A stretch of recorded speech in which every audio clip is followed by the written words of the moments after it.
Hola, ¿qué tal? Muy buenas tardes a todos. Muchísimas gracias de nuevo por acompañarnos hoy aquí. Bueno, mi nombre es Pilar Vilella, soy vocal de la agrupación de jóvenes abogados de Madrid. Seguro que si habéis estado en otras ponencias, en otras charlas, ya este rollo que suelo soltar o que solemos soltar todos los presentadores os lo conocéis. Pero para aquellos que hoy debutéis en una de nuestras formaciones, queremos brevemente explicaros que somos la agrupación de jóvenes abogados del Colegio de Abogados de Madrid y que entre otras muchas actividades, muchas pues de carácter reivindicativo, de carácter social, porque también hasta el punto que nos han dejado, ¿no?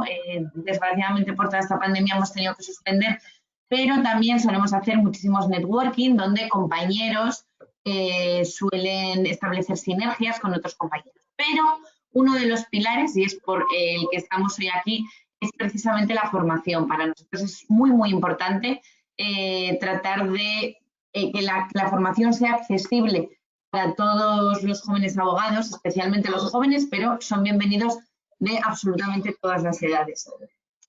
Bueno, quiero también, nos ponemos totalmente a vuestra disposición a todos aquellos que todavía no pertenecen a la agrupación. Podéis enviarnos vuestras sugerencias, vuestras inquietudes, dudas, quejas, lo que queráis, a través del correo afa@icam.es. Y bueno, ahora os voy a dejar con José María, que os va a explicar también en qué consiste Derecho Práctico, que siempre estas formaciones van de la mano de su inestimable ayuda. Así que nada, José María, te doy la palabra y comenzamos después con esta interesante ponencia, ¿vale?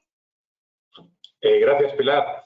Antes de nada, agradecer a los asistentes el valioso tiempo que estáis invirtiendo en esta formación, que desde luego yo creo que va a cumplir todas vuestras expectativas. Os cuento, ya sabéis, Derecho Práctico es una publicación online especializada en gestión, innovación, tecnología y habilidades en el sector legal. Hoy tenemos la suerte de contar con el abogado Ricardo Oliva. Solo diré, luego se hablará mucho más y mejor Pilar, pero os diré que es director de una firma que se llama Algoritmo Legal y representa esa marca y su forma de trabajar realmente lo que está cambiando en el sector legal, ¿no? No solo tiene una marca muy del tiempo que estamos viviendo, sino que además la lleva a cabo y la representa muy bien. Bueno, funcionamiento.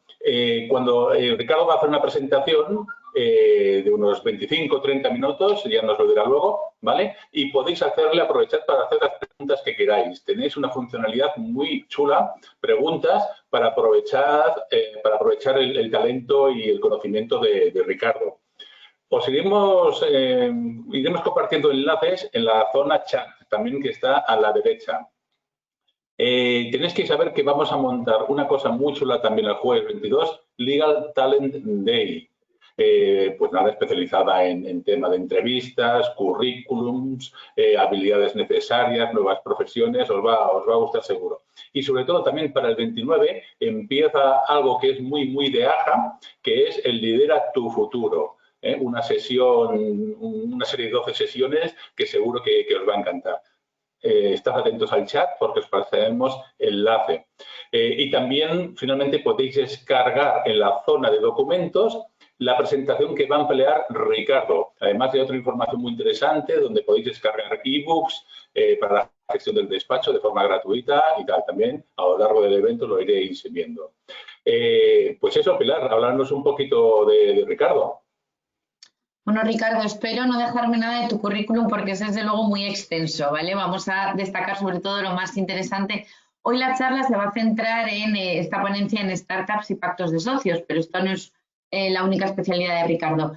Es abogado ejerciente en el Ilustre Colegio de Abogados de Madrid y es director, como estaba comentando José María, de la firma Algoritmo Legal, que está especializada en asesoramiento legal a startups, empresas tecnológicas, sobre todo tanto en derecho mercantil como en derecho digital. Además, Ricardo es profesor en varios másters del Centro de Estudios Garrigues, de la Universidad Nebrija, de la Universidad Villanueva y suele ser ponente habitual en cursos, en congresos para hablar de estos temas tan innovadores como son la protección de datos personales, comercio electrónico, tecnología blockchain. Para aquellos que nos dedicamos al derecho un poco más tradicional, ¿no? Todo esto resulta súper interesante, pero desde luego fuera de nuestro alcance. A mí, Ricardo, me quito el sombrero de que sepáis tanto y que seáis expertos en estos temas. Bueno, es además coautor de varios libros de testamento digital, la prueba electrónica, validez y eficacia procesal, y de FinTech, RegTech y LegalTech, que son fundamentos y desafíos regulatorios. Y ya por último, entre otras muchas cosas, hemos destacado estas, pero es el actual vicepresidente de la Asociación Blockchain Zaragoza, que es una organización creadora del evento Legal Blockchain. Así que nada, Ricardo, desde luego todos estos temas son interesantísimos, pero si no me equivoco, hoy nos centramos, ¿verdad?, en startups y en pactos de socios, ¿no? Pues bienvenido y muchísimas gracias por estar con nosotros. Pues muchas gracias, Pilar, José María, por la invitación. Voy a hacer ahora, voy a compartir pantalla para que se vea la presentación. Y empezamos. A ver. ¿Se ve la presentación? Sí, se ve el PowerPoint sin problema. Vale. Vamos a ver si se ve ahora. Así ya se ve en modo presentación. A ver, un momentito, sí, que estoy... Uh-huh.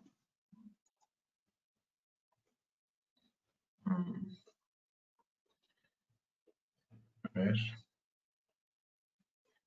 Bueno, se supone que mientras hable me voy a ver yo en la pantalla, sí. ¿no? Porque vale, ok. Ricardo, si le das abajo a la derecha de las opciones de PowerPoint, la última del todo es ver presentación. La última. Sí, sí. Vale. Vale, ahora sí, ¿no? Sí. ¿Se ve, no? Perfecto. Sí. Vale, pues, ahora sí, entonces empezamos. Pues bueno, muchísimas gracias nuevamente. Es un placer estar con vosotros para conversar y compartir algunas ideas y reflexiones sobre un tema tremendamente apasionante para mí y de una utilidad práctica en el tráfico mercantil español, cotidiana, ¿no? Entonces, mi presentación se titula El Pacto de Socios y Startups y la he desagregado en los siguientes temas. En primer lugar, voy a mencionar el contexto y los escenarios en que los pactos de socios, también llamados pactos parasociales o convenios extraestatutarios, o en la terminología inglesa shareholder agreements, pueden convivir o existir. En segundo lugar, pasaremos a dar una definición de lo que son los pactos parasociales, para después entrar a comentar la tipología de categorías de pactos parasociales o pactos de socios. Luego haré una breve mención a las cláusulas típicas de los pactos de socios, para finalmente mencionar los remedios contractuales y societarios que están a disposición de los abogados, a disposición nuestras, para poder incorporarlos en los contratos de pactos de socios con el fin de disuadir el incumplimiento el eventual incumplimiento por parte de algunos de los firmantes del pacto de socios. Bueno, y cuando termine haré unas breves recomendaciones de cara a la redacción de ese tipo de documentos. Me informa la organización que entre la audiencia no solamente hay juristas, hay abogados, sino también a algunos emprendedores y por ahí hay una persona que sé que trabaja en el sector de la inversión. Esto me lleva probablemente a tener que modular el lenguaje jurídico para que se me pueda entender con más facilidad. Entonces, evitaré utilizar latinazgos y terminología que pueda, digamos, complicar la comprensión de mis ideas y mi charla. Bueno, empezamos, ¿no? El contexto, ¿en qué contexto nos ubicamos? Bien, cuando hablamos de pactos de socios, el fenómeno de los pactos de socios puede presentarse en diversos escenarios.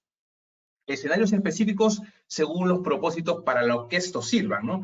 Entonces, los pactos de socios los encontramos en sociedades anónimas y en sociedades de responsabilidad limitada, tanto en compañías de pocos socios como en sociedades cotizadas con enorme difusión de sus acciones. En sociedades nacidas con vocación de permanecer cerradas a la entrada de nuevos socios, y en otras sociedades que, siendo naturalmente abiertas, en algún momento de su existencia son objeto de un pacto para asegurar el control por parte de alguno de los socios.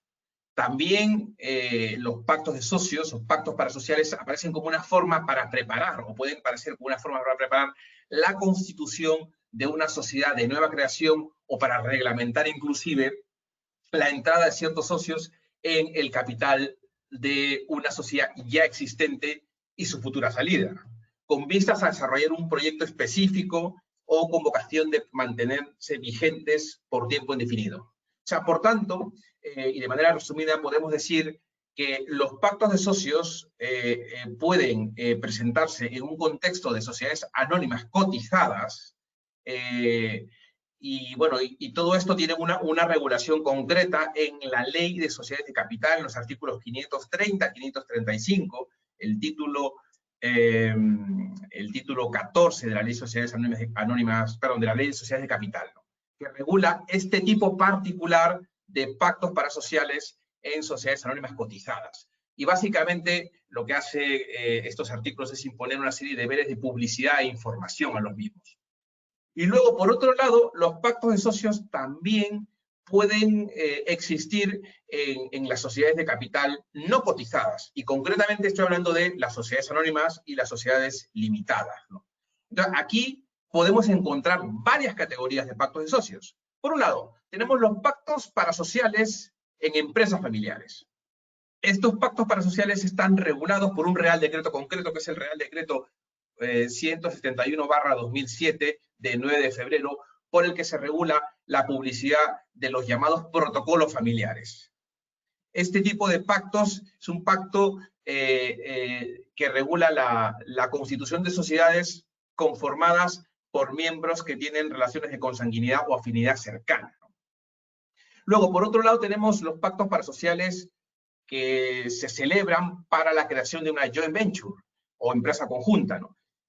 Aquí a veces un pacto parasocial puede ser el antecedente de la constitución de una sociedad conjunta y regular de forma completa la organización de este ente jurídico a través del cual los fundadores quieren desarrollar un negocio común, ¿no?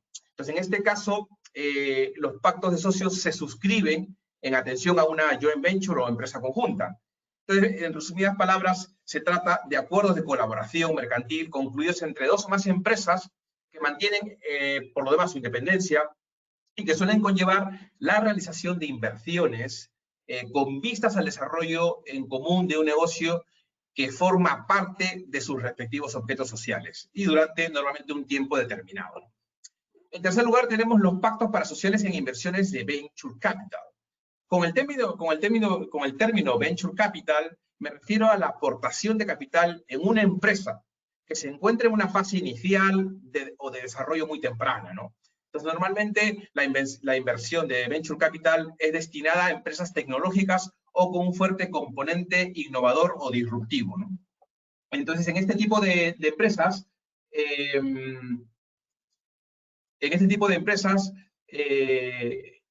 o mejor dicho, en este tipo de inversión, normalmente no se requiere grandes cantidades de capital, pero su riesgo es mayor ya que no tienen resultados históricos de la empresa a los que ésta se destina, ¿no? Entonces, la inversión normalmente muchas veces está dirigida a financiar la elaboración de un producto o un servicio por parte, o la validación del mismo por parte del mercado, ¿no? Entonces, dentro de este tipo de inversión se encuentra lo que se conoce como inversión de capital semilla o seed capital y capital de arranque o startup capital. Luego, por otro lado, tenemos los pactos parasociales en inversiones de private equity. El término private equity es un término que se puede asociar al que se conoce como capital riesgo, ¿no?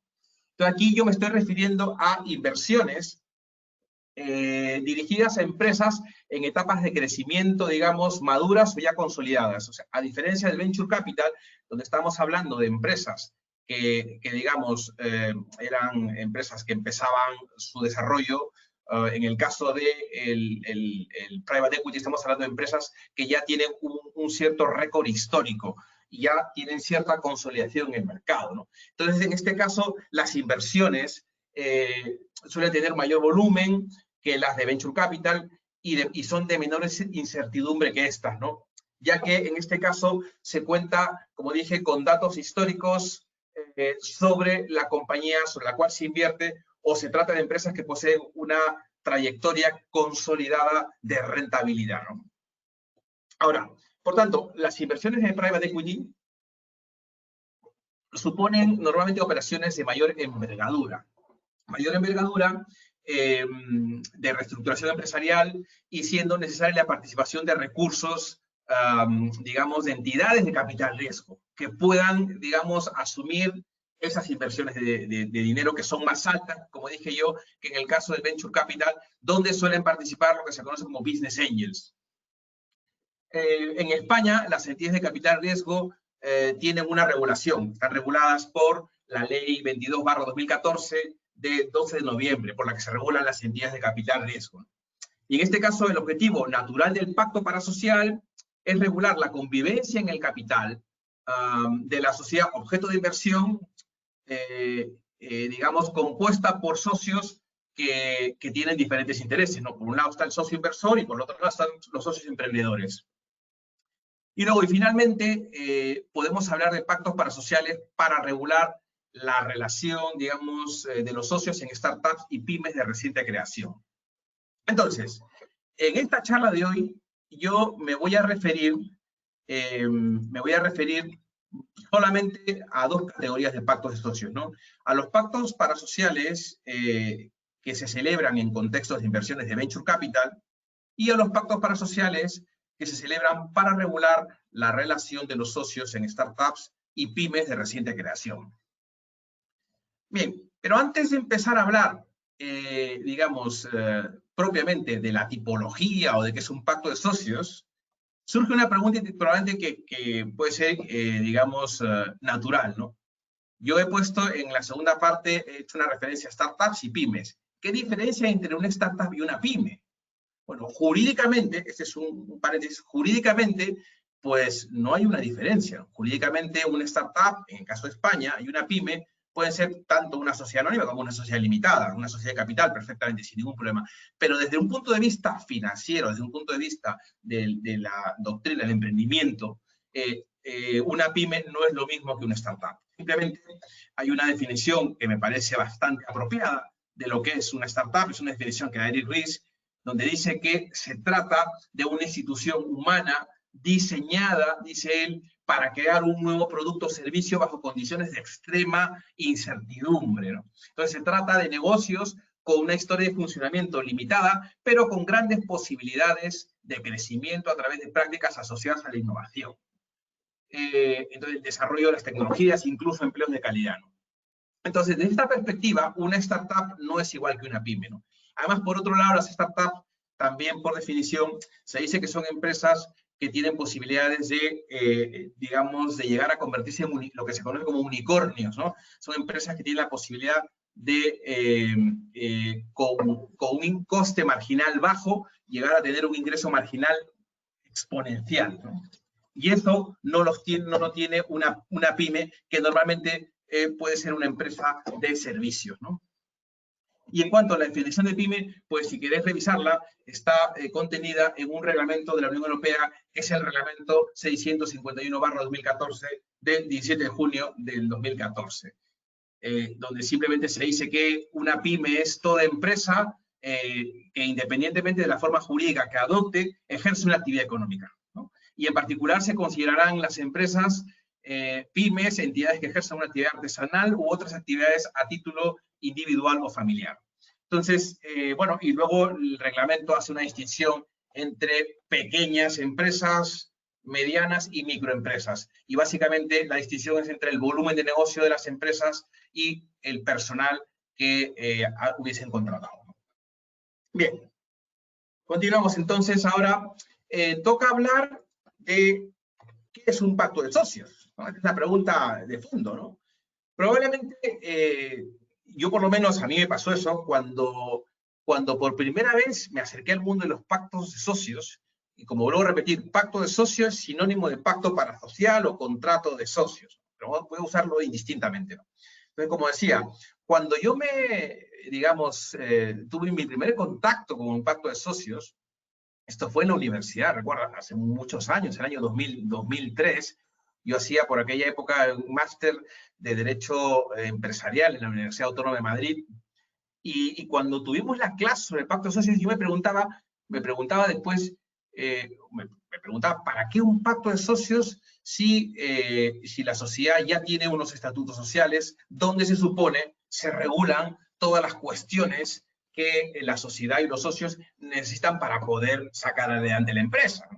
Bueno, pues entonces, después he comprendido que hay ciertas cosas que los estatutos no regulan, como por ejemplo, los estatutos sociales no regulan qué pasará dentro de un año con la sociedad, ni tampoco regulan qué harán los socios si un inversor entra en la sociedad como nuevo socio. O sea, hay ciertas cuestiones que los estatutos sociales no regulan y que hacen que tenga sentido la suscripción de un contrato de socios. Entonces, dicho esto,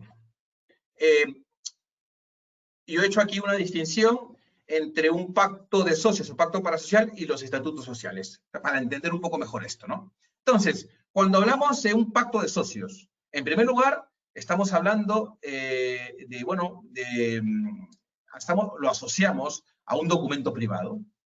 Documento privado porque el pacto de socios puede perfectamente suscribirse en un papel o también podría suscribirse en un documento público, pero no es obligatorio. O sea, puede suscribirse en una escritura pública, ¿no? Puede suscribirse perfectamente, como digo, en un papel común y corriente.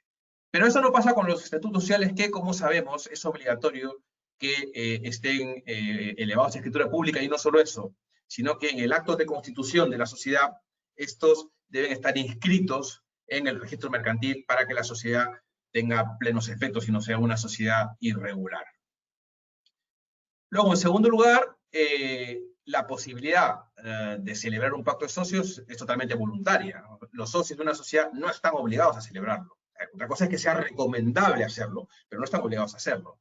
Los estatutos sociales existen sí o sí en cualquier sociedad de capital. En tercer lugar, en el caso de los pactos de socios, hay una libertad de forma.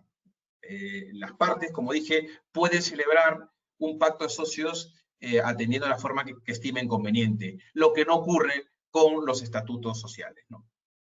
Que tienen que ser hechos necesariamente en escritura pública ante notario. Y luego hay una característica que es muy importante. El pacto de socios produce un efecto, una eficacia interparte, es decir, solamente obliga a aquellos que lo han firmado. Son inoponibles, por el principio de relatividad de los contratos, son inoponibles a la sociedad que ha participado en la firma de un pacto de socios y al resto de personas, a los terceros, que no forman parte del mismo, ¿no?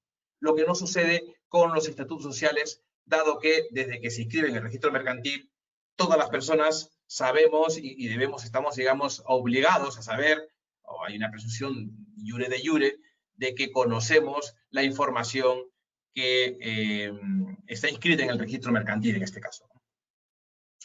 Bueno, la regulación de los estatutos sociales está en los artículos mencionados, y aquí yo he hecho una referencia a los llamados pactos reservados, digamos que sería una especie de categoría general donde podríamos incorporar a los pactos parasociales que no se publiciten. Y digo esto, que no se publicite, porque como dije hace un momento, en el caso de las sociedades anónimas cotizadas, es obligatorio que el pacto de socios sea publicado como hecho relevante por la Comisión Nacional de los Mercados de Valores, y además sea también inscrito en el registro mercantil. Pero bueno, de ese tipo de pactos no voy a hablar ahora. Como dije, solamente voy a tratar ahora el pacto de socios en sociedades digamos, de capital no cotizadas, y concretamente en el caso del joint venture y de sociedades de reciente creación, sean startups o pymes. Entonces, si nos preguntamos, ¿qué es un pacto parasocial? Simplemente podemos decir que es un contrato celebrado entre todos o alguno de los socios, o entre estos y la sociedad en algunos casos, sobre materias relativas a la organización y funcionamiento de la sociedad, o de otro modo relacionados con esta, ¿no? En otras palabras, se trata de acuerdos que alcanzan todos algunos de los socios. Recordaros, para completar, para concretar, para modificar o modificar en sus relaciones internas las reglas legales y estatutarias de la sociedad en cuestión. Complementan, por lo tanto, o modifican con mayor flexibilidad el contenido de los documentos constitutivos de la sociedad. Está claro porque la autonomía de la voluntad nos deja margen casi a todo, ¿no? Entonces, esto es una cuestión que hay que tener en cuenta, ¿no? Bien. Dicho esto, vemos ahora... Vale. Contrato privado suscrito entre los socios. Bien, continuamos. Entonces ahora vamos a hablar acerca de los tipos, la tipología de pacto de socios. Bien, el concepto de pacto de socios, bueno, no es, digamos, los contratos parasociales no están regulados como tal. No hay una regulación en la ley de sociedades de capital que especifique que es un pacto parasocial o que es un pacto de socios. Entonces, y mucho menos tampoco hay una categoría existente de estos, digamos, legalmente reconocida. Entonces, yo aquí me he basado en una categorización que ha hecho la doctrina italiana, el jurista Giorgio Oppo, y que es la que siguen, aunque la que seguimos aquí, los juristas que nos dedicamos a estos temas. Entonces, esta categorización, que me parece muy gráfica, divide los pactos de socios o pactos parasociales en tres categorías. Por un lado están los pactos de relación, por otro lado los pactos de atribución y por otro lado los pactos de organización. Bien, ¿cuál es la diferencia entre uno y otro? Bien, los pactos de relación. Veamos qué son los pactos de relación. Y algunos ejemplos. Pactos parasociales de relación. Estos pactos regulan las relaciones recíprocas entre socios o en lo referido a sus derechos y obligaciones, en los beneficios y las pérdidas sociales. Este tipo de pacto de socios no tiene una incidencia favorable o desfavorable sobre la sociedad. Es decir, se trata de pactos de socios que básicamente vinculan o afectan solamente a los socios, ¿no? Entonces, aquí yo menciono algunos ejemplos, ¿no? Por ejemplo, acuerdos dirigidos a establecer a favor de todos o uno de los socios. Número 1, derechos de adquisición preferentes sobre las participaciones sociales. Entonces, por ejemplo, si yo firmo un pacto de socios y el día que me quiera ir de la sociedad, pues puede hacer que antes de poder ofrecer a un tercero la adquisición de estas participaciones sociales, o acciones, en caso que sea una sociedad limitada, una sociedad anónima, yo podría o debería ofrecerla primero a mis co-socios antes de poder hacerlo. En caso que ellos lo adquieran, pues se puede pactar que yo recién podría venderla, ¿no? Lo que se conoce como derechos de venta conjunta también, obligaciones de lock-up, que está muy relacionado con lo que he mencionado al inicio, obligaciones de no incrementar la participación en el capital social por encima de determinado porcentaje, ¿no? Es decir, por ejemplo, imaginen pues un grupo de socios que crea una sociedad y bueno, pues entre ellos pactan que ninguno podrá adquirir, cuando la sociedad haga aumentos de capital, ninguno de ellos podrá adquirir más de un determinado porcentaje para que, digamos, ellos tengan la certeza de que todos van a mantener un porcentaje de participación similar, equivalente o parecido, ¿no? Luego tenemos otro tipo de pacto que incluye obligaciones de ceder o de adquirir participaciones bajo determinadas condiciones, cuándo puedes vender y cuándo no, cláusulas de cobertura de las pérdidas de unos socios por otros, eso también puede pactarse perfectamente, las cláusulas de redistribución de dividendos sobre bases diversas a previstas en los estatutos, ¿no? Esto, por ejemplo, sucede cuando pues uno de los socios, digamos, ha incurrido en pérdida y el resto de socios pues decide, digamos, financiar parte de esa pérdida con la finalidad de que el socio pueda recuperar la posición en la que se encuentra, ¿no? Luego tenemos las cláusulas de valoración de acciones o participaciones sociales. Bien, entonces aquí tenemos los pactos de relación. Segunda categoría, pactos parasociales o pactos de socios de atribución. Aquí estamos hablando de un tipo de pactos que se acuerda con el objetivo de atribuir a la sociedad ventajas a cargo de los socios. Es decir, se pretende evitar su publicidad en el contrato social para asegurar una más fácil modificación de las mismas, y son, digamos, pactos que inciden en la esfera social de manera favorable o ventajosa. Estos pactos, a diferencia de los anteriores, nótese que en los anteriores las obligaciones y derechos iban exclusivamente, afectaban a los socios, aquí ya hay un tercero que se beneficia, que es, en este caso, la sociedad. Y, por ejemplo, aquí incluyo los pactos que recogen obligaciones de financiación adicional de la sociedad, ¿no? Podemos estar hablando aquí, por ejemplo, de obligaciones de realizar préstamos a la sociedad cuando se encuentre en determinada situación, o de realizar aportaciones suplementarias, o reintegrar al patrimonio social cuando se encuentre en una situación de liquidación, por ejemplo, ¿no? Entonces son obligaciones que los socios asumen, digamos, en favor de un tercero, que en este caso sería la sociedad. Ya no se trata de derechos que ellos van a recibir, sino obligaciones que asumen para con la sociedad. Por ejemplo, otra puede ser también la obligación de no competir con la sociedad. Otro tipo de pacto de atribución. Otorgar a la sociedad la exclusiva de venta o intermediación en los productos de los socios, ¿no? Imaginemos que una empresa, uno de los socios, sea una empresa que produce ciertos productos que complementan los que produce la sociedad de la cual forma parte, y se puede comprometer a vendérselos a un precio por debajo del mercado o con condiciones más favorables, por ejemplo, con condiciones más favorables, para ser más claro. Luego tenemos la posibilidad de ofrecer a la sociedad la adquisición de acciones o participaciones cuando un socio se proponga transmitirla, o la obligación de permanecer en la sociedad, ¿no?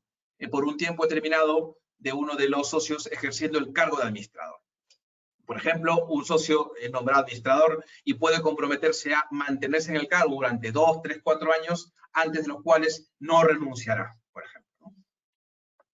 Bien, luego pasamos ahora a ver la tercera categoría, que es la de los pactos de organización. Aquí estamos hablando de pactos que inciden de algún modo directamente en la esfera social y que pretenden regular la organización, el funcionamiento y la toma de decisiones en la sociedad. O sea, ya son más, se inmiscuyen más en la sociedad, a diferencia de los pactos de atribución.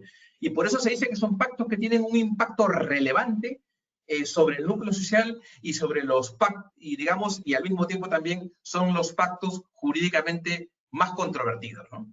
Entonces, un ejemplo típico es el sindicato de voto.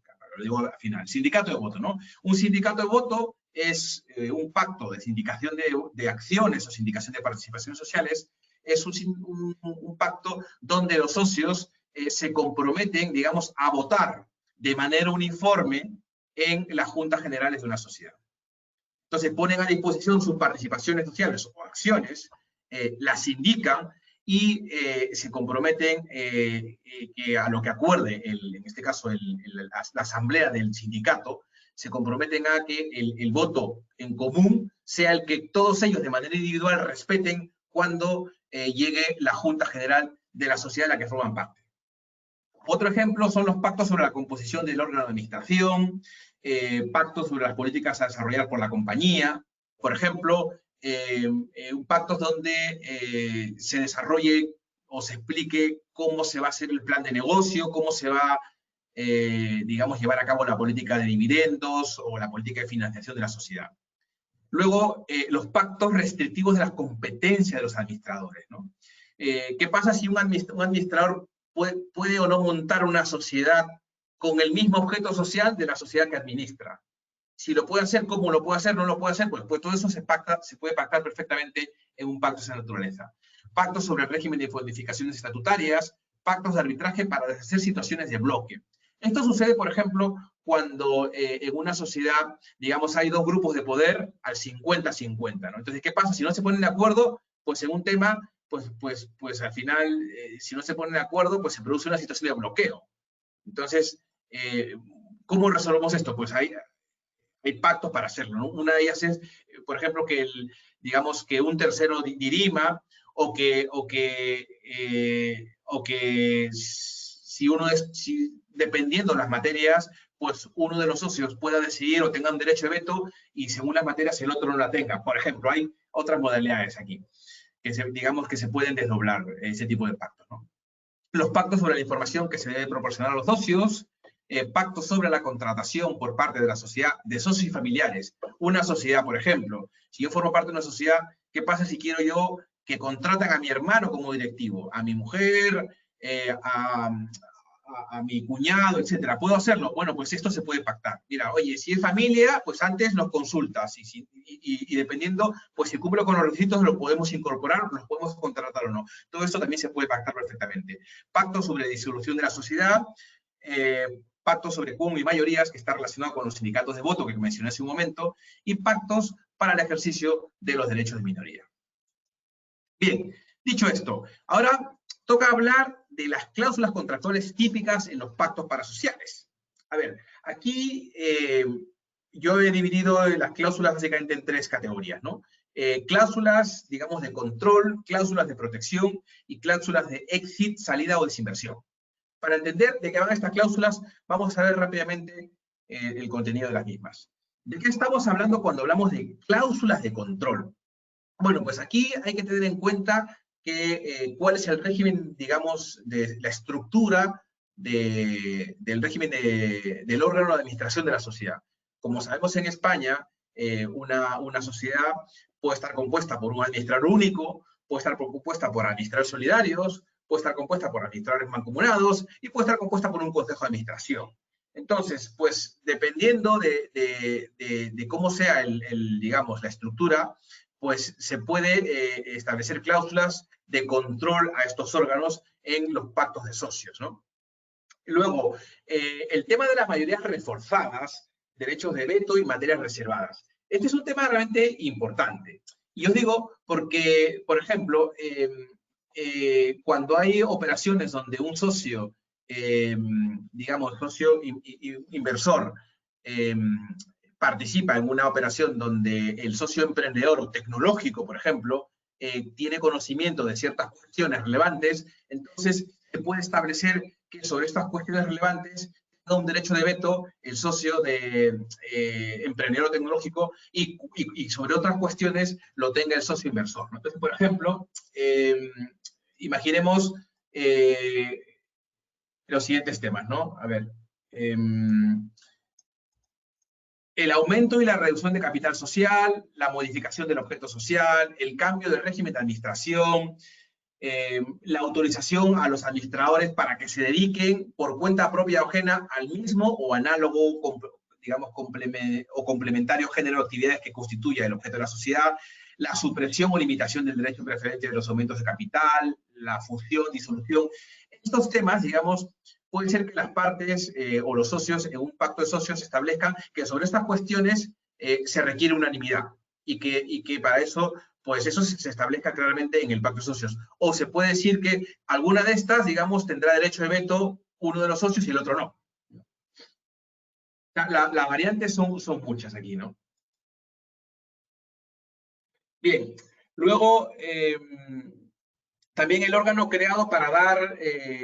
también se puede crear un órgano, un comité de dirección y seguimiento. Aquí estamos hablando de un órgano creado para dar seguimiento y vigilar a los administradores, sobre todo cuando son únicos, ¿no? Entonces, un comité de dirección cuyas características se pueden establecer claramente en un pacto de socios, digamos, para que realice estas actividades con o respecto del administrador que ha sido nombrado en la sociedad. Bien, los siguientes tipos de cláusulas son las cláusulas de protección. Aquí estamos hablando, en primer lugar, de las cláusulas de exclusividad y permanencia de los socios trabajadores. Es muy importante, cuando se celebra un pacto de socios, pues tener en cuenta si nos interesa que nuestro socio al menos permanezca en la sociedad un número determinado de años, o que se dedique al 100% a la empresa. Entonces, todo esto hay que pactarlo. Porque puede ser que el socio algún día quiera vender sus participaciones o puede ser que monte otra sociedad parecida a la nuestra y realice una actividad competitiva o simplemente una actividad diferente y distraiga su atención. Entonces, es importante que se establezca qué pasa cuando el socio se va. Cómo se venderán sus participaciones sociales. Cuando el socio se va, habiendo sufrido una cláusula de este tipo, ¿no? ¿Qué pasa si el proyecto, digamos, está pensado para 5 años y el socio pues se quiere ir al segundo, pues oye, nos dejas colgados. Y es el que conoce el know-how, el que conoce el software, el que sabe cómo manejar determinada tecnología. Entonces, esto es importante, pactarlo, incorporarlo en un pacto socio. Otra cláusula relevante es las cláusulas de no competencia, tanto contractual como postcontractual. ¿Puede un socio realizar la misma actividad que realiza nuestra sociedad? Si no dijéramos nada, lo podría hacer, porque no hay ningún impedimento en la ley de sociedades de capital. Los socios pueden montar las empresas que quieran. No hay ningún... El administrador tiene otra limitación, pero el socio no. Entonces, si nos interesa que nuestro socio no compita con nuestra propia empresa, pues se puede incorporar una cláusula de competencia contractual. Incluso se podría incorporar una cláusula de competencia postcontractual para que no lo haga durante 1 o 2 años. Por ejemplo, después que, digamos, se vaya de la empresa o que la sociedad se disuelva, por ejemplo. Luego tenemos también las cláusulas referidas a las prestaciones de los socios, ¿no? Digamos, al proyecto. ¿Qué deben aportar? Si durante el proyecto están obligados a aportar intangibles, cartera de clientes, marcas, nombres de dominio, digamos, know-how sobre marketing online, etc. Todo eso es recomendable que se incorpore en el pacto de socios. Y la cláusula de confidencialidad, que parece obvia. La cláusula de confidencialidad es muy importante. ¿Qué pasa si estamos trabajando digamos, un software que utilice algoritmos de inteligencia artificial, que son únicos? Pues nos interesa que esa información no salga a terceros, que esa información la conozca exclusivamente el socio y no se divulgue por allí, porque esto podría causar un problema para la empresa. Incluso se puede esto reforzar con cláusulas penales. Y en tercer lugar tenemos las cláusulas de salida o de exit. Pues aquí básicamente estamos hablando de las cláusulas que regulan el régimen de transmisión de participaciones, ¿no? ¿Cómo se pueden vender las participaciones? Si uno de los socios quiere irse, si se otorga o no un derecho de adquisición preferente al resto, ¿no? Hay 2 cláusulas muy conocidas, que es la llamada cláusula drag along, que es una cláusula que se conoce cláusula de arrastre, que es una cláusula donde normalmente la exigen los inversores o los socios mayoritarios, ¿no? Los inversores, cuando invierten, lo que quieren es que a través de esta cláusula el socio inversor puede obligar a vender, cuando quiere vender un porcentaje a un tercero, puede obligar a vender al resto de socios minoritarios esa participación. Sus participaciones, perdón. Entonces es una cláusula que le concede ese derecho al socio inversor o mayoritario o al que se establezca que la tiene. Y luego, por otro lado, las cláusulas tag along o cláusulas de acompañamiento, que también se le conoce como las cláusulas llévame contigo, son cláusulas donde el socio, por ejemplo, uno de los socios, si quiere vender una parte, deberá vender con el resto de socios. O sea, antes de vender su parte a un tercero, necesita que el resto de socios, digamos, preguntar al resto de socios si ellos también quieren participar de esa venta para que de modo proporcional puedan vender sus participaciones. Luego, también se pueden establecer porcentajes de dilución con la entrada de nuevos socios. Mejor dicho, cuando hay inversores, la participación de los socios se puede diluir. Y de hecho, se diluye y se incorporan nuevos socios cuando hay aumentos de capital. ¿Cómo se evita la dilución? Bueno, pues se pueden pactar sindicatos de votos para proteger eso. Se pueden crear de manera paralela 2 clases de participaciones sociales, una con determinados derechos de privilegio para evitar de que los terceros que puedan entrar, digamos, tengan una posición de control. Aquí hay muchas posibilidades, ¿no? Bueno, y no solamente para sociales, sino también de naturaleza social o propiamente de inscribirles en el registro mercantil. Bien, bueno, ya hablé de las situaciones de bloqueo hace un momento. Y bueno, aquí en la liquidación preferente, aquí es una cláusula que solamente la suelen pedir los inversores en los pactos de socios. El inversor cobra antes y por encima del resto. Es decir, si la sociedad se liquida, pues primero el inversor se lleva lo que quede, lo que hay, y una vez que ha cobrado él su parte o que ha recuperado su inversión, recién el resto de socios puede coger los restos. Es una cláusula típica exigida por los inversores. Bueno, creo que estoy bien con el tiempo. Bueno, ya me quedan 2 presentaciones. Bien, ¿cómo se puede retener el talento en una sociedad? Pues esto también se puede incorporar en un pacto de socios, ¿no? Entonces aquí, bueno, yo he mencionado tres posibilidades, lo que se conoce como las stock options, luego las phantom shares y la participación en beneficio, ¿no? Bueno, las stock options se trata de un derecho de adquisición o de opción sobre participaciones de la sociedad, ¿no? Acciones o participaciones que se entrega a los trabajadores y que ellos podrán, digamos, ejercer esa opción de compra de estas participaciones, acciones, si, digamos, alcanza la sociedad determinados hitos o los trabajadores cumplen determinados méritos, ¿no? Entonces es la posibilidad de que los socios de que los trabajadores se hagan socios, ¿no? Y esta es una manera interesante de retener el talento, ¿no? Luego tenemos la Phantom Shares, que a diferencia de las Stock Options, aquí, digamos, el trabajador que se quiere retener no adquiere participaciones de la sociedad, simplemente es un derecho económico sobre el valor de estas participaciones, ¿no? Y finalmente, se puede establecer una participación en beneficio, es decir, si se quiere retener un trabajador, pues se puede establecer que si cumple determinados requisitos va a obtener un porcentaje de las participaciones de la sociedad. Luego en las preguntas podemos profundizar un poco más, ¿no? Bueno, y antes, ya casi para terminar, mencionar que el ordenamiento jurídico nos provee una serie de mecanismos contractuales para poder, digamos, evitar que los socios incumplan con las obligaciones que se han comprometido a cumplir en los pactos de socios, ¿no? Entonces, ¿cómo podemos satisfacer el interés del acreedor en un pacto de socios? Esa sería la pregunta, ¿no? Entonces, tenemos dos tipos de mecanismos, ¿no? Para asegurar el cumplimiento o para disuadir el incumplimiento de un pacto parasocial, ¿no? Entonces, se trata de instrumentos que las partes deben, digamos, acordar en el ejercicio de la autonomía de la voluntad. Entonces, el primero es los mecanismos contractuales. Me voy a referir a ellos primero. Entonces, tenemos a la cláusula penal. Aquí, el empleo de las cláusulas penales en los pactos parasociales cada vez es más significativo y ampliado en el tráfico mercantil.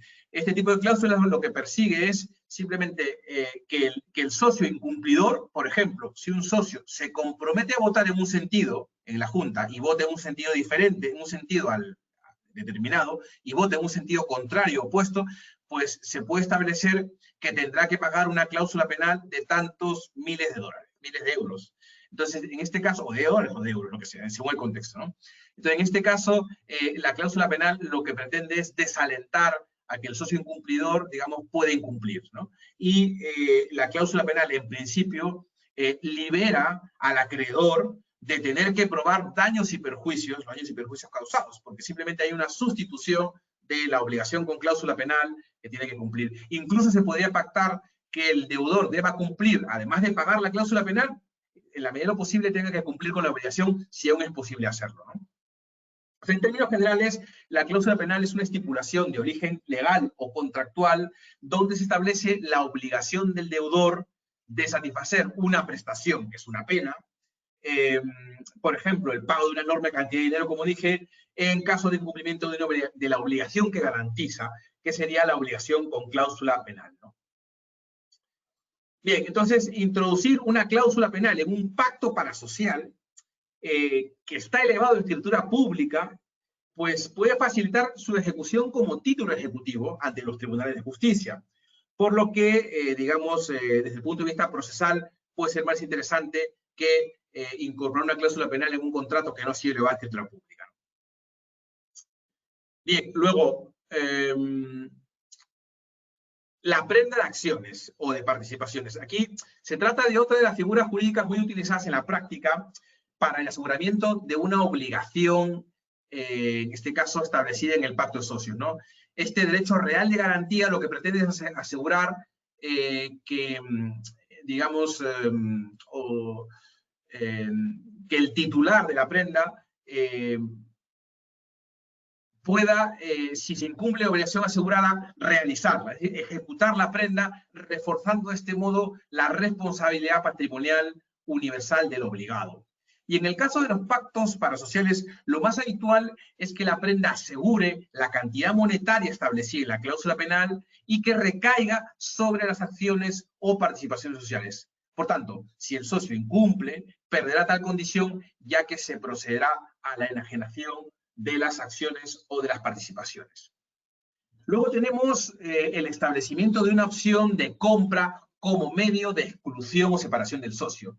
En este caso, estoy hablando de un tipo concreto de opción de compra, que es aquella que se ejercita sobre las acciones o participaciones sociales del socio concedente cuando éste incumple una determinada obligación establecida en el pacto parasocial.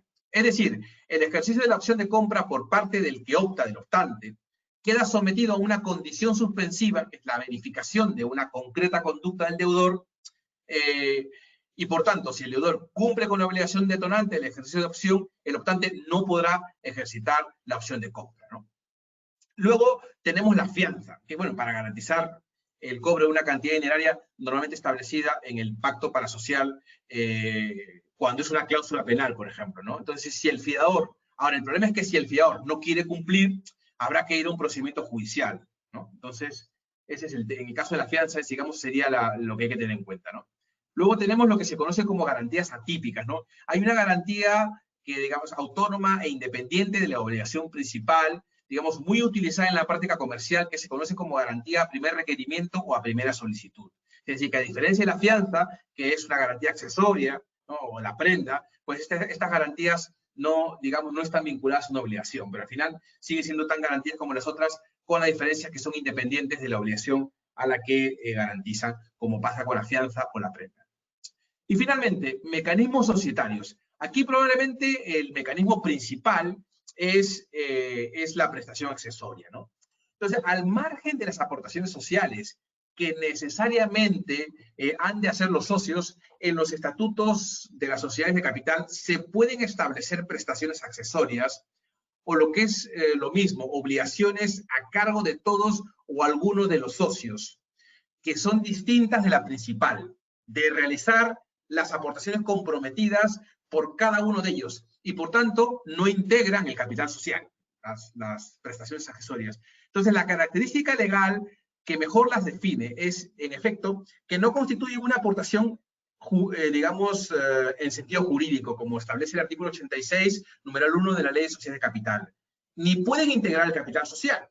Pero además, como su propia denominación indica, tienen una naturaleza de carácter accesorio al tratarse de prestaciones que solo pueden ser asumidas por los socios, pero no por terceros, ¿no?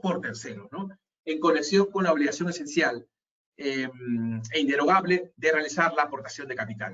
Entonces, la pregunta clave es, ¿se puede incluir como prestación accesoria el mero cumplimiento del pacto parasocial depositado en el registro mercantil?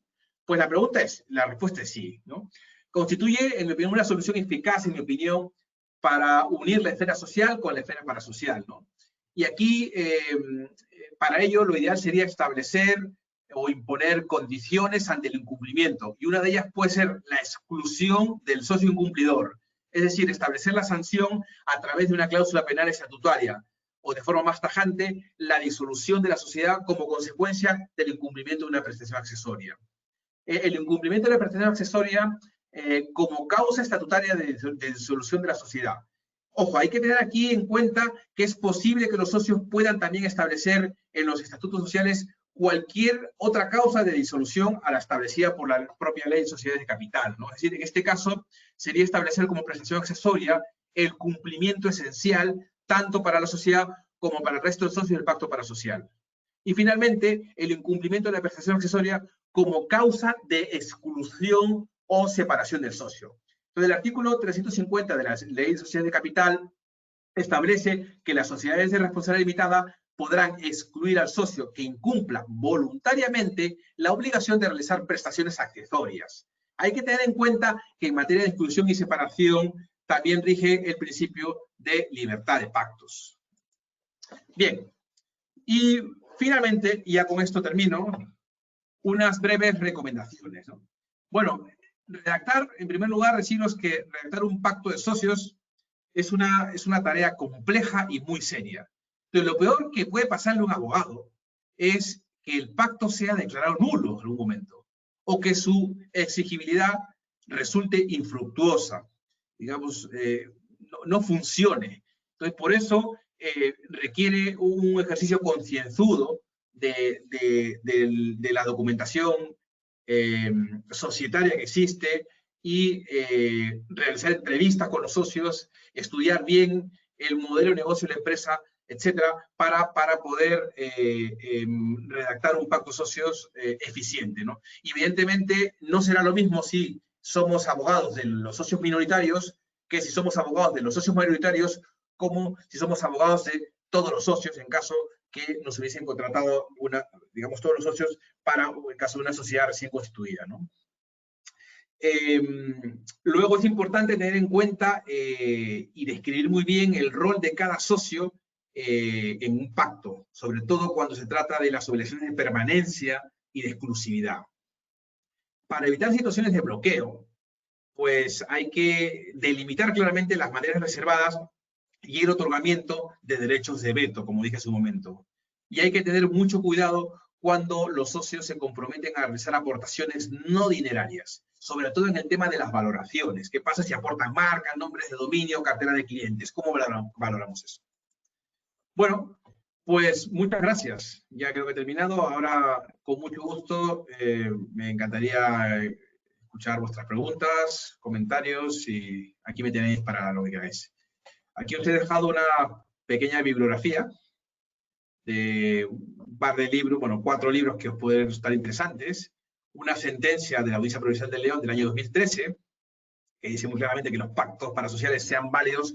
Que los pactos parasociales sean válidos no significa que puedan ser oponibles a la sociedad. Y eso es todo. Muchas gracias. Muchísimas gracias, Ricardo. Además, porque ha sido una clase express impresionante. Te voy a formular algunas preguntas de los asistentes. La primera de ellas, en relación a la nos pregunta Jorge Ruiz, en relación a lo previsto en el artículo 29 de la Ley de Sociedades de Capital, que establece que los pactos parasociales no serán oponibles frente a la sociedad, ¿qué dice la jurisprudencia más actual respecto a la no oponibilidad? ¿Y qué excepciones se pueden alegar para anular un acuerdo parasocial? Sí, es muy buena pregunta. Por regla general, el pacto de socios es inoponible a la sociedad. Pero ¿qué pasa? Hay una excepción, y de hecho la jurisprudencia en el caso Munaca, es un caso muy famoso, lo reconoció. ¿Qué pasa si el pacto de socios es firmado por la totalidad de socios de la sociedad? ¿Tiene sentido que sea inoponible? Eso fue lo que pasó en el caso Munaca. ¿O qué pasa si la sociedad también firma el pacto de socios? Entonces, teniendo en cuenta estas dos cuestiones, si, por ejemplo, aquí el ejemplo más típico es en el caso del sindicato de votos, ¿no? Imaginemos un sindicato de votos donde uno de los socios pues se compromete a votar en un sentido y en la junta de socios vota en un sentido contrario. Pregunta, ¿pueden los otros socios impugnar el acuerdo social de ese socio que se comprometía en un pacto de socios a votar en un sentido diferente? Bueno, pues si todos los socios hubiesen firmado ese pacto de socios, pues allí, en mi opinión, el principio de relatividad de los contratos o de inoponibilidad se cae. Y yo me ampararía en la jurisprudencia del caso Munaca. Ahora, hay otras jurisprudencias más, pero ahora mismo no tengo, o la puedo pasar, sí, después, ¿no? Perfecto. Vamos con otra pregunta. Nos pregunta Inés Pérez si puedes volver a repasar. ¿Sí? Perdona. Al compañero que me ha preguntado, le recomiendo que lea el artículo de Cándido Pazares. Cándido Pazares es socio de URIA. Él, es profesor de la Universidad Autónoma de Madrid. Él tiene un artículo muy interesante que se llama El enforcement de los pactos parasociales. Y ahí él menciona 2 sentencias muy importantes donde se refieren a estos temas, a cómo se puede quebrar la inoponibilidad del pacto socio frente a la sociedad. Perfecto. Perfecto. Mira, nos pregunta Inés Pérez si puedes volver a repasar, por favor, en qué consisten las cláusulas dragalón y tagalón. Vale. Sí. Vamos a ver.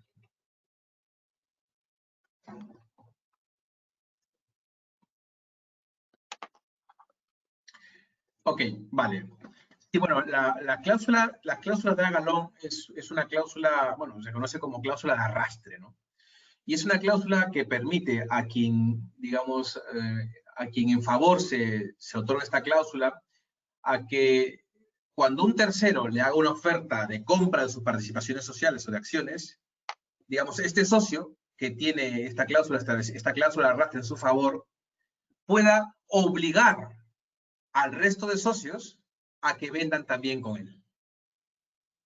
Es decir, si yo tengo en mi favor una cláusula de arrastre, soy un inversor, por ejemplo, y un tercero me compra en determinadas condiciones, puede ser un porcentaje determinado en lo que se pacte, yo, llegado a ese momento, si me interesa realizar la venta de mis participaciones, yo podría obligar a los otros socios que han firmado el pacto conmigo a que vendan también sus participaciones para que el socio pueda adquirirlas, el tercero pueda adquirirlas, ¿no? De manera proporcional o a la totalidad, en caso que digamos que el tercero quiera adquirir todas las participaciones sociales. Perfecto. Y en el caso de la cláusula tag along, es lo contrario, ¿no? Por eso se le dice la cláusula llévame contigo, ¿no? En este caso, pues el socio que quiere vender, si yo, por ejemplo, digamos, yo quisiera vender, el mismo ejemplo, quisiera vender mis participaciones sociales, yo aquí lo que tengo que hacer es, antes de vender al tercero, tengo que consultarle a mis co-socios si ellos quieren vender. Y en caso que ellos quieran vender también, pues ellos tendrán un derecho a venderlas de modo proporcional conmigo y de tal manera que todos nos beneficiemos de esa venta, ¿no? Esta cláusula lo que pretende es que si por ejemplo, un tercero me hace una oferta interesante, para comprar un paquete de participaciones de la sociedad, lo que quiere esta cláusula es que yo no me beneficie solamente, sino también que los demás socios se beneficien. Por eso es llévame contigo, ¿no? O sea, que los socios minoritarios o los otros socios también, oye, Ricardo, yo también quiero un poco de la tarta, ¿no? Entonces, yo también quiero que me compren a mí. ¿Por qué te compras solo a ti? Esa es la idea, ¿no? Pero claro, las variantes son muchas, ¿sabes? Se puede poner cantidades específicas, etcétera, ¿no? Bueno. Gracias, Ricardo. Vamos con otra pregunta. Nos pregunta Arnau Player. En la presentación se diferencian los pactos de relación, de atribución y de organización. ¿Se puede elaborar un mismo documento con cláusulas relativas a estos tres tipos de pactos o se deben elaborar tres documentos distintos? Muy buena pregunta. Pues mira, estas cláusulas, digamos, se solapan. Un pacto de socios puede perfectamente contener un sindicato de votos, luego contener un sindicato de bloqueo, que lo que hace un sindicato de bloqueo es, digamos, impedir o limitar que los socios que han firmado el sindicato de votos puedan vender sus participaciones, o si la venden, las vendan con cumpliendo determinados requisitos, ¿no? Entonces, es posible que los socios establezcan, por ejemplo, una cláusula de no competencia, que es un pacto de atribución, y en ese mismo contrato, pues hay un pacto de socios, un sindicato de votos, y en ese mismo contrato, un derecho a adquisición preferente de las participaciones sociales. O sea, es perfectamente posible que, digamos, todos estos pactos puedan convivir en un mismo documento jurídico. Y de hecho es común. Sí. Muchas gracias.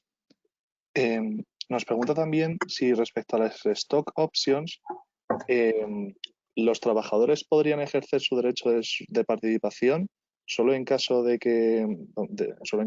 exit? ¿O en qué otros casos se puede dar esta situación? No solo en caso de exit. Puede ser en casos de simplemente si los socios, por ejemplo, ¿cómo te diría esto? Las stock options son un sistema de retribución que se basa en la entrega de una opción de compra sobre acciones o participaciones sociales de una sociedad, si se cumplen determinados objetivos por parte de los empleados. Entonces, esos objetivos, ¿quién los establece? Pues los establecen los dueños y pueden ser variados.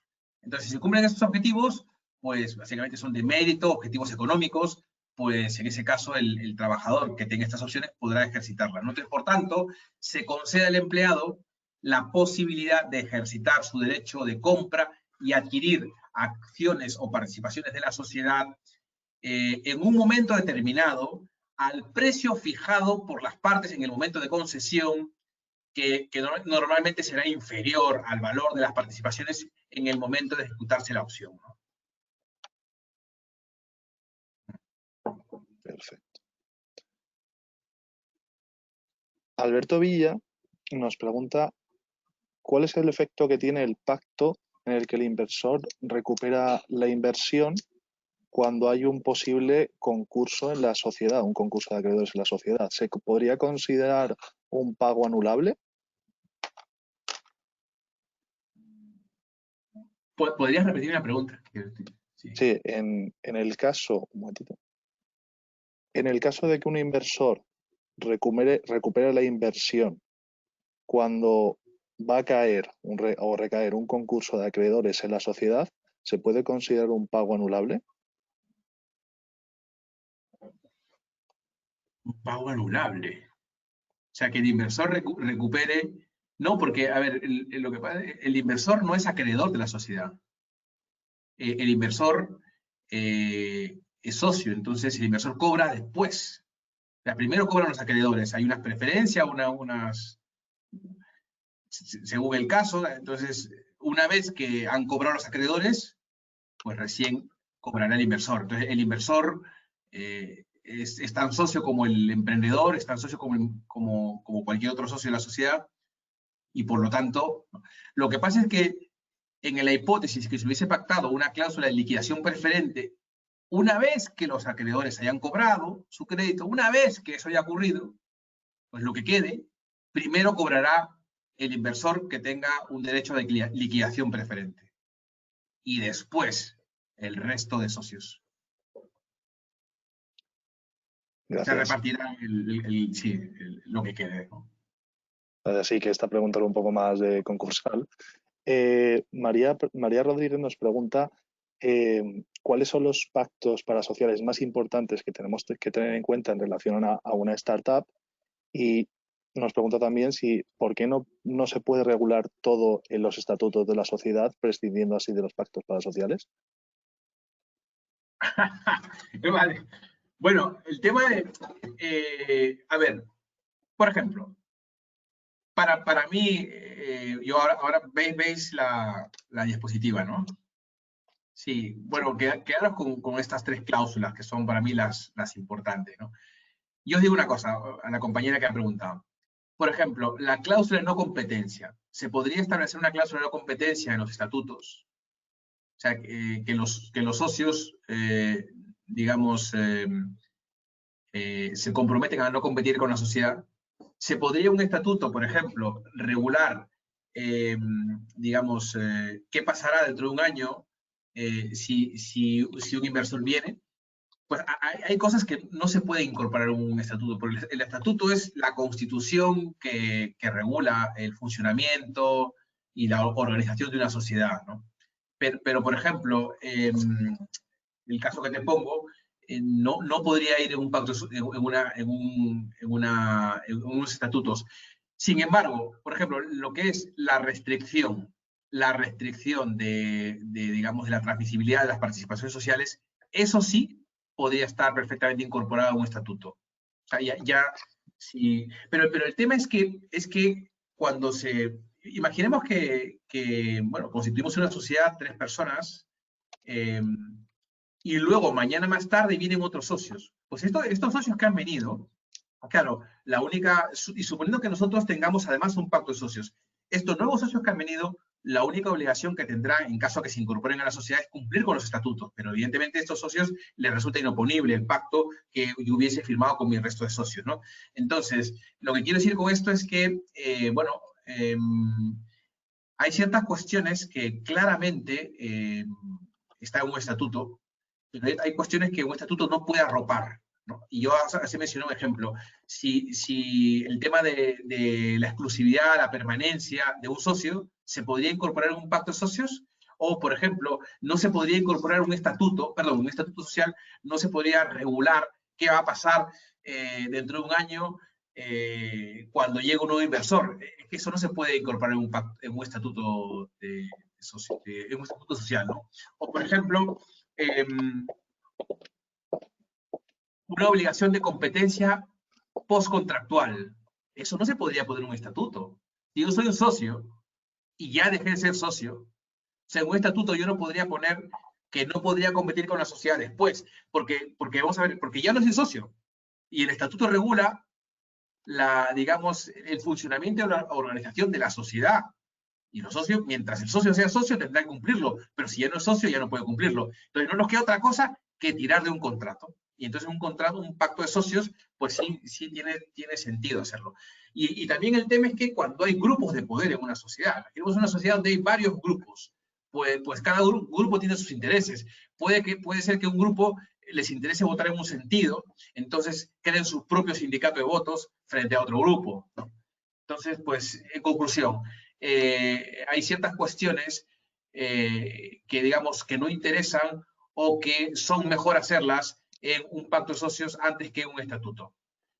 Hay otras que se pueden hacer perfectamente en ambos. Como dije, el régimen de transmisibilidad de las participaciones sociales, eso se puede pactar perfectamente en un estatuto como en un pacto de socios, ¿no? Pero el régimen de competencia postcontractual y contractual de un socio, pues eso no.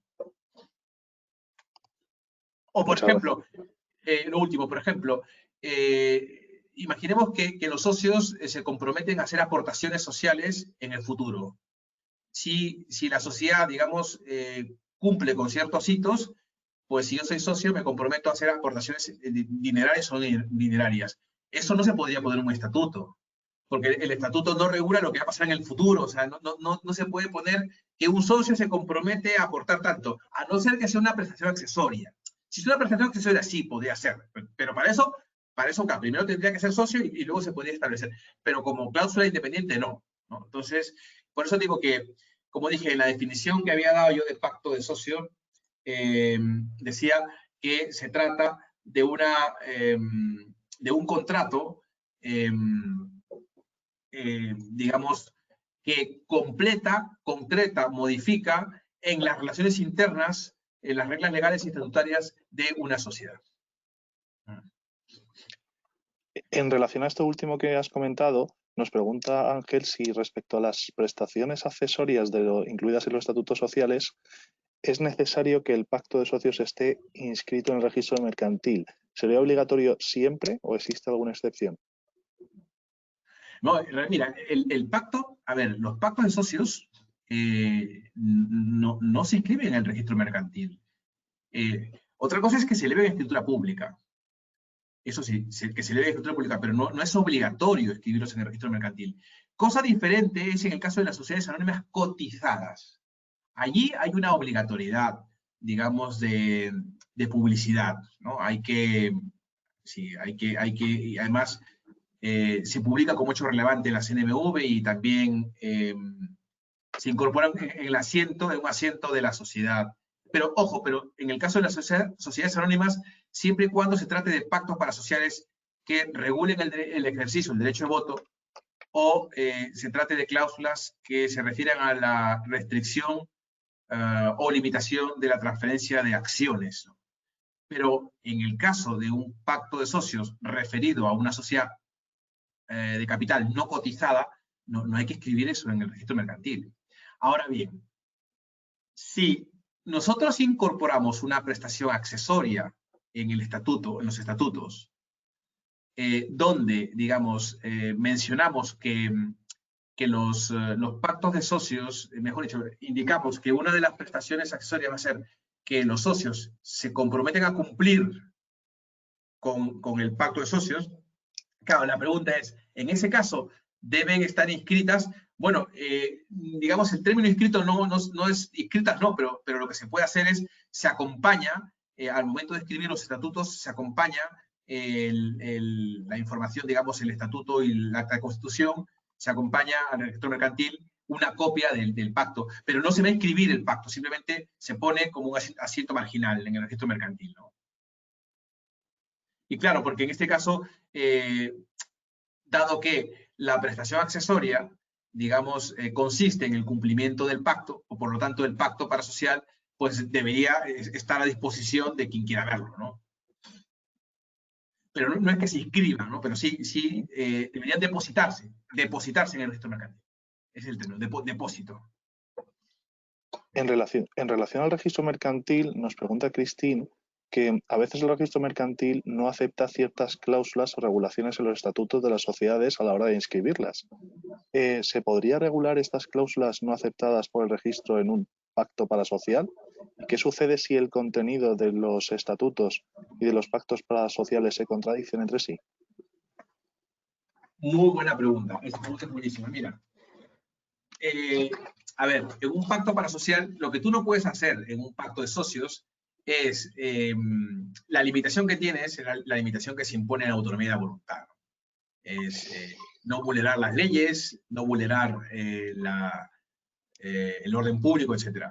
Pero en los estatutos sociales sucede una cuestión interesante, ¿no? En los estatutos sociales, el artículo 28 dice lo siguiente, 28 de la Ley Social y Capital, dice: en la escritura y en los estatutos sociales se podrá incluir, además, todos los pactos y condiciones que los socios fundadores juzguen conveniente establecer, siempre que no se opongan a las leyes ni contradigan los principios configuradores del tipo social elegido. Ojo, esto es para la escritura de constitución y los estatutos. Pero esta norma no se aplica a los pactos parasociales. La limitación de los pactos parasociales es la limitación del Código Civil, la que establece el artículo 1257, ¿no? Es la que establece la que dice que los contratos solo, bueno, perdón, este es el artículo, no es el artículo diferente.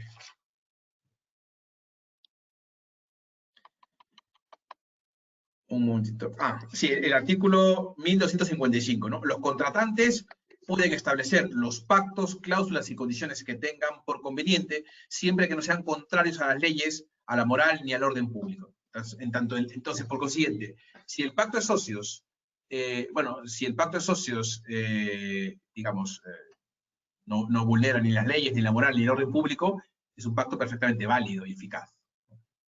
Y en el caso de los estatutos, bueno, pues el rechazo del registro mercantil a una cláusula estatutaria, claro, lo que dice la compañera es, si esa cláusula que no ha sido, digamos, ha sido rechazada por el registro mercantil como posible en un estatuto, se podría incorporar en un pacto de socios, habría que ver la cláusula. Habría que ver, en tanto no sea una cláusula que vulnere la ley, la moral y el orden público, pues perfectamente se podría hacer. Y de esa manera se salvaría digamos, el rechazo del registro mercantil, ¿no? Vamos con la última pregunta. Nos pregunta Alejandro Pérez, dado que las startups son empresas en constante crecimiento en un corto periodo de tiempo y pueden aumentar de esta forma su valor de forma notable, existen dificultades para fijar desde un primer momento una cláusula penal que sea válida para toda la vida de la sociedad. La mejor forma de fijarla podría ser establecer la misma en base a algún tipo de ratio financiero o balance de la sociedad en el momento del incumplimiento. ¿Qué opinas al respecto? Y si existe alguna fórmula que consideres recomendable al respecto. Totalmente de acuerdo. Sí, se pueden establecer hitos, digamos, digamos, vincular la cláusula penal al cumplimiento de ciertos hitos. Sí, lo veo perfecto. Y además, bueno, el pacto de socios, efectivamente, se firma hoy un pacto de socios y se puede cambiar. Si todos están de acuerdo, se puede modificar después perfectamente, ¿no? Incluso si se prevé que la sociedad va a cambiar mucho, se puede establecer digamos, un plazo determinado del pacto. El pacto tendrá una duración de 1 año, ¿no? Si se prevé que al año siguiente a lo mejor la sociedad va a cambiar completamente, ¿no? O, por ejemplo, si entran socios inversores, pues al haber solapamiento de pactos, porque haber varios pactos, pues puede ser que a los firmantes del primer pacto les interese modificarlo para que estén alineados con el segundo pacto perfectamente, ¿no? Pues muchísimas gracias, Ricardo, por esta interesante charla, que la verdad que ha sido muy, pero que muy instructiva. Nada, quiero agradecer a todos los asistentes su participación y recordarles una vez más que, bueno, AJA está disponible para ayudarles en todo lo que necesiten. Y recordaros que tenemos 2 eventos muy cercanos, que es el Legal Talent el próximo 22 de octubre y el Lidera tu Futuro, justo una semana más tarde, el 29 de octubre, que comienza. 2 eventos que, vamos, súper recomendables para todos aquellos que estéis terminando el máster de acceso a la abogacía y jóvenes abogados que estéis comenzando vuestros inicios en esta carrera profesional. Por mi parte, agradeceros por la invitación y ha sido un placer estar con vosotros. Y perdonadme por haber ido un poco rápido, que sé que a tropicones hay ideas que a lo mejor no las he podido profundizar como quisiera, pero bueno, tener la presentación a disposición y el que quiera escribirme, pues encantado de quedar o hablar para lo que necesite. Ricardo, mientras te preparas para despedir el evento, pues un breve colofón de 30 segundos, ¿de acuerdo? Sobre, por ejemplo, por qué nuestros asistentes pueden ver interesante especializarse en derecho societario y concretamente en startups, en derecho tecnológico, digital. ¿Cuál es tu experiencia, por ejemplo? Déjame decir, a colación de lo que decía Alberto, que tenéis los enlaces al Legal Talent Day del día 22 y al Lidera tu Futuro, que empieza el 29. Todavía tenéis los enlaces y también tenéis los documentos para descargaros, entre ellos la presentación de Ricardo León. Pues venga, Ricardo, remata el evento, que por cierto tengo que decirte que el feedback que estamos recibiendo en preguntas y en correos está siendo muy, muy positivo. Ha gustado mucho tu charla. Muchas gracias. Bueno, muchísimas gracias y a vosotros nuevamente. Pues, bueno, yo os diría que en mi caso, la combinación de derecho mercantil con derecho de las nuevas tecnologías, en mi caso es una combinación explosiva y bueno, pues las empresas el día de hoy tienen necesidades no solamente digitales, sino también necesidades mercantiles, ¿no? Entonces, poder proveerles este abanico de asesoría jurídica, pues bueno, garantiza una relación de confianza más sólida con las empresas, con los emprendedores. Entonces, eso es lo que está pasando con nosotros, ¿no? Somos una firma pequeña, pero bueno, tenemos poco tiempo en el mercado, que no es menos de 2 años, pero bueno, y los clientes que tenemos pues quedan muy satisfechos y bueno, nos recomiendan, entonces eso la verdad que nos da mucha alegría, pero en conclusión, pues deciros que tener una sólida base en derecho mercantil y combinar esto con conocimientos de derecho de las nuevas tecnologías requiere muchísimo esfuerzo, pero bueno, merece mucho la pena porque al final te da como jurista una visión muy amplia de los problemas porque, por ejemplo, si te vas a dedicar a asesorar temas de blockchain, en algún momento cuando hablas de tokenización de acciones, tienes que entender temas mercantiles, pero al mismo tiempo estás hablando también de temas de derecho digital. Entonces, se entrecruzan ciertas cuestiones y, por lo tanto, pues bueno, requiere un conocimiento. Si tienes un conocimiento de estas dos ramas generales del derecho, bueno, pues puedes hacerlo mejor, ¿no? Y estar en aptitud de poder asesorar bien al cliente. Perfecto. Pues gracias, Ricardo, gracias, Alberto, y gracias a todos los asistentes y hasta otra ocasión. Muchas gracias a todos. Hasta pronto.